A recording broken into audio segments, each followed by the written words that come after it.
What should we do? We should do another thing also along with it. That is what the prodigal son also did. Acknowledgement and praise of the holiness of God. See, in a profound sense, it is also a confession. That is acknowledgement and praise of the holiness of God and of His mercy towards sinful man. Only when we acknowledge and praise God according to this faith, which faith in divine filiation. Only when we have faith in the divine filiation, we acknowledge and praise Him and seek His mercy to give us back that relationship. That is called reconciliation. So there are two aspects in this. First, disclosure of sin. Next, reconcilement in God's family. Martin Luther took only the first part of it, and all his followers are following that. That is why they don't get reconciled into the God's family, and so they are not eligible to receive this relationship from God actually. That is why we say, since they don't believe in the Eucharist, they will not be redeemed. Because they don't make the covenant with God, and if at all God gives them also redemption, then it would be unrighteousness of God. Since God is righteous, we expect that He will never give to anybody who does not believe in the Eucharist or who has not even made any covenant with God. Next, it is called the sacrament of forgiveness, since by the priest's sacramental absolution God grants the penitent pardon and peace. This is called Vopi, or the formula of absolution. That is why the priest absolves us. It is called the sacrament of forgiveness, since by the priest's sacramental absolution God grants the penitent pardon and peace. So we are granted by God pardon. Pardon is to forget. Like how the father forgets the prodigal son's deed and takes him back into the family with the family which had already lost half of its property, and still the father accepts him back. That is what is called pardon and peace given by God. It is called the sacrament of reconciliation because it imparts to the sinner the life of God who reconciles. Be reconciled to God. 2 Corinthians 5:20 says, he who lives by God's merciful love is ready to respond to the Lord's call. See, this is the final and ultimatum. We need to respond to God's call. That's why I read to you that first CCC on the first day introduction. This is actually the confession, the meaning of confession. He who lives by God's merciful love is ready to respond to the Lord's call. And in Matthew 5:24 it is said that, go first, be reconciled to your brother. See, when we get reconciled to our brothers, we reconcile with God. So without this sort of reconciliation with the brother, we don't become eligible to become children of God. That's what is said in this Matthew chapter 24, 24th verse. Next we are going to see CCC 1426 under heading, why sacrament of reconciliation after baptism. Conversion to Christ, the new birth of baptism, the gift of the Holy Spirit, and the body and blood of Christ received as food have made us holy and without blemish, just as the church herself, the bride of Christ, is holy without blemish.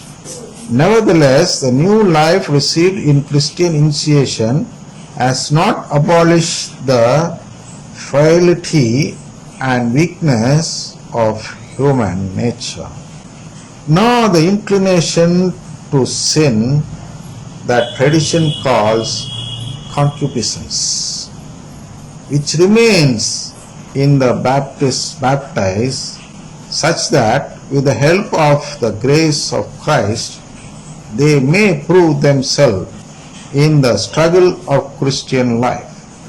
This is the struggle of conversion directed toward holiness and eternal life, to which the God never ceases to call us.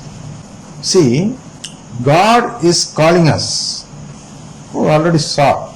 That is what is said here.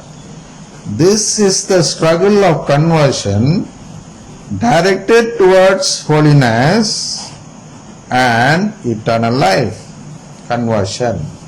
A conversion is expected from us for what? Because conversion is directed towards holiness and eternal life. We get ourselves converted, not to just be cleansed.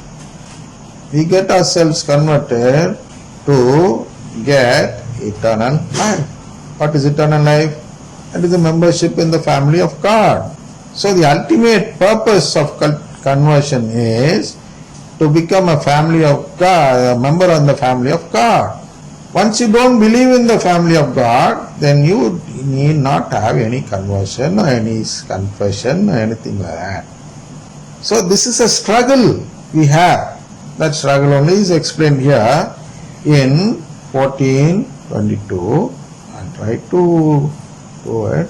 Conversion to Christ, a new birth of baptism, the gift of the Holy Spirit, and the body and blood of Christ received as food have made us. All these have made us holy and without blemish, just as the church herself, the bride of Christ, is holy and without blemish. Like the church, we also become holy and without blemish when we do our confession.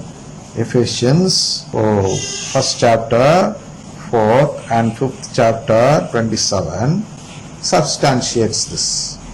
Nevertheless, the new life received in Christian initiation has not abolished the frailty and weakness of human nature.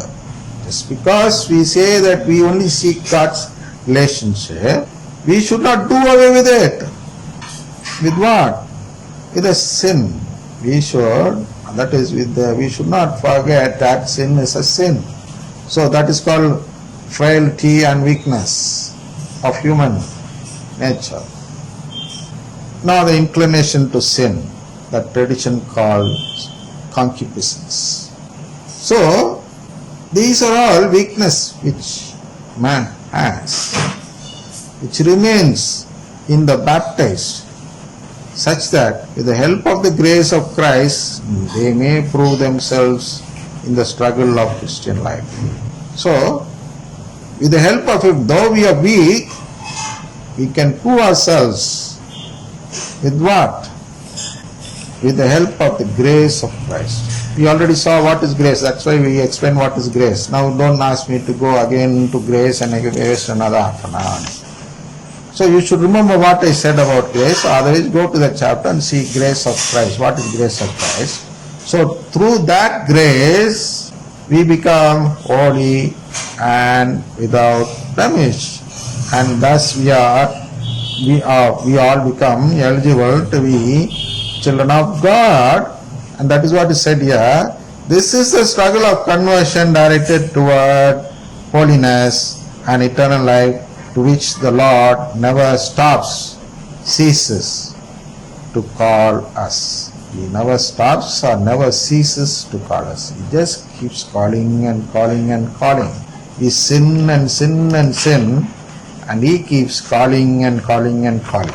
That is why when Peter asks, how many times do I forgive? He says 7 times 70 and so on.